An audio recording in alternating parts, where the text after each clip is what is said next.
เดี๋ยวรอก็หากันแล้วหากับส่วนสนอแล้วเนาะก็เลยมานั่งพักผ่อนหน่อยหนึ่งรู้สึกว่าสโนนี่จะตกประมาณสามมื้อละเนาะแต่มื้อวันศุกร์เสาร์โอ้2 มื้อละศุกร์เสาร์อาทิตย์มื้ออื่น3 มื้อกำหนด3 มื้อแต่ว่าตอนแรกนี่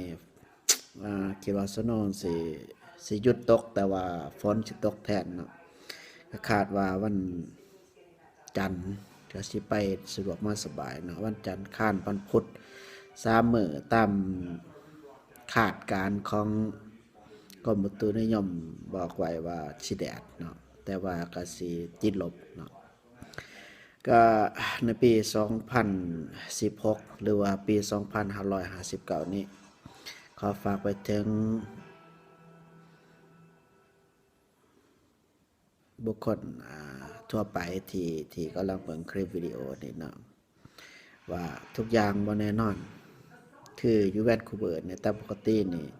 สโนว์จะบ่ตกหลายปานนี้แต่ว่าตอนนี้ก็ตกหลายละเนาะอย่าโอเค see you